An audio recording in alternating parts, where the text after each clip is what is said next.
மயிலாடுதுறை மாவட்டம் குத்தாலம் தாலுகா 5 வில்லியனூர் ஓடக்கரை ஸ்ரீ மகா மாரியம்மன் ஆலய 11ஆம் ஆண்டு பால்குட திருவிழா நடைபெற்றது.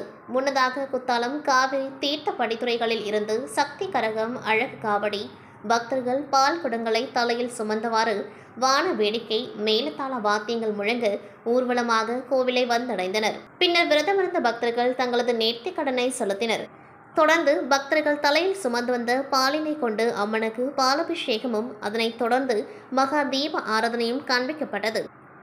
இதில் திரளான பக்தர்கள் கலந்து கொண்டு ஓடக்கரை மகா மாரியம்மனை வழிபட்டு சென்றனர்.